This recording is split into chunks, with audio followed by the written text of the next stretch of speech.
सभी विद्यार्थी एक एक करके कक्षा में आने लगे और अपनी जगह पर बैठने लगे। सभी एक चीज सोच रहे थे कि जहाँ पर हमारे गुरु हमारे शिक्षक हमें पढ़ाते हैं उस मेज पर एक कांच का मटका रखा हुआ है जिसके अंदर एक बड़ा सा पत्थर रखा गया है। सभी आपस में बात कर रहे हैं। सभी बच्चे कुछ कह रहे हैं। ना जाने यह क्या लगता है सर आज कुछ अलग सिखाएंगे। लगता है गुरुजी आज आएंगे ही नहीं। कोई हमारे साथ मजाक कर रहा है। ऐसी ऐसी बातें।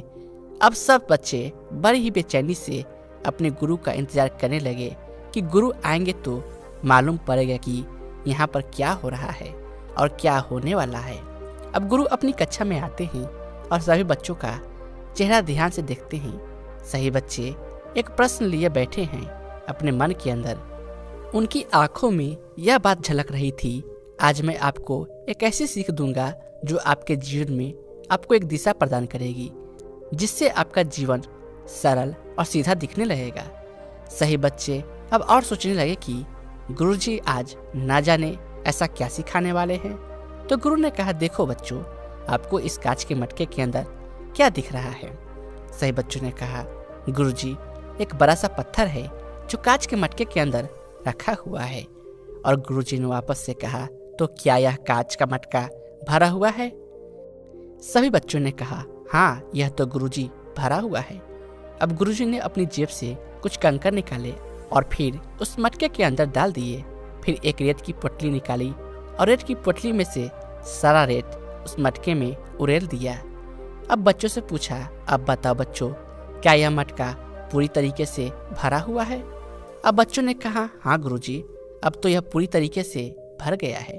गुरुजी कहते हैं, शाबाश, तुम सभी ने ठीक से देख लिया और समझ लिया। अब गुरुजी कहते हैं, मैं अपने साथ एक और कांच का मटका लाया हूँ। अब गुरुजी बाहर जाते हैं, एक और कांच का मटका लाते हैं और उस मेज पर उसी मटके के बगल में रख देते हैं। अब पहले उसके अंदर रेत डालते हैं, छोटे कंकड़ डालते हैं। फिर उसके बाद उसी की सामान जितना बड़ा वो पत्थर पहले वाले मटके में था उतना बड़ा ही पत्थर अब उस मटके में डाल देते हैं। अब बच्चों से पूछते हैं, बच्चों अब क्या दिख रहा है तुमको। बच्चों ने कहा कि गुरुजी यह अब पत्थर बाहर दिख रहा है, मटके के बाहर आ चुका है। अब गुरुजी ने बड़ी शांति से कहा कि देखो बच्चों, मैं तुम्हें यही समझा रहा था कि जो ये कांच का मटका है ये तुम्हारे जीवन के समान है। इसके अंदर तुम्हें कौन सी पहली चीज रखनी है कि तुम्हें मालूम होनी चाहिए तुम्हें जीवन में क्या पाना है, यह मालूम होना चाहिए और उसको तुम अपनी पहली प्राथमिकता दोगे। उस काम को तुम पहले करोगे। यदि तुम छोटे यहाँ वहाँ के काम करने चले गए तो हमेशा यह जो बड़ा पत्थर है वह आपके जीवन के बाहर ही होगा। पहले मटके में हमने क्या देखा, पहले हमने बड़ा पत्थर डाला, फिर उसके अंदर कंकड़, फिर उसके अंदर रेत डाला। अब जाकर वह पूरा मटका अपने हिसाब से पूरा भर गया। परंतु जब हमने दूसरे मटके के अंदर पहले रेत डाली, पहले कंकड़ डाले, तो ये उसी प्रकार रेत और कंकड़ थे जो हमारे छोटे मोटे काम होते हैं। हम यहाँ वहाँ जो भटकते रहते हैं छोटे छोटे काम करने के लिए, और उसके चक्कर में जब आप वो बड़ा पत्थर उस रेत और उस कंकड़ की जगह पर डालते हैं तो बड़ा पत्थर आपके जीवन से बाहर आ जाता है और आप उस काम को नहीं कर पाते हो। आपको यह समझना होगा कि आपको पहली प्राथमिकता किसे देनी है। अब इसे अपने जीवन से देखते हैं। बच्चों, मुझे ऐसा लगता है, यह मेरा नजरिया है कि तुम्हारी पहली प्राथमिकता तुम्हें जीवन में सफल बनना है। तुम्हें जीवन में एक बड़ा मुकाम पाना ही तुम्हारी पहली प्राथमिकता होनी चाहिए और दूसरी प्राथमिकता तुम्हारी यहाँ वहाँ की बातें होनी चाहिए। यदि आप यहाँ वहाँ की बातों को पहली प्राथमिकता देंगे तो आप जीवन में असफल रह जाएंगे, अपने मुकाम को नहीं पाएंगे। इसलिए आपको पहली प्राथमिकता उसी चीज को देनी है जो आपके जीवन के लिए बहुत ही ज्यादा महत्वपूर्ण है।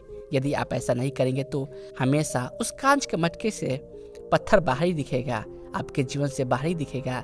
यदि आपको जीवन को पूर्णता से जीना है और पूर्ण करना है तो आपको अपनी प्राथमिकताओं को ठीक से चुनना होगा। जो महत्वपूर्ण है उसे पहले रखे, उससे कम को दूसरे और उससे कम को तीसरे। ऐसे करते करते अपने जीवन को पूरा करें। बात कितनी सरल सी और साधारण सी है पर काम की है और समझने लायक है। आप सभी का शुक्रिया, आपने मुझे यहाँ तक सुना। धन्यवाद।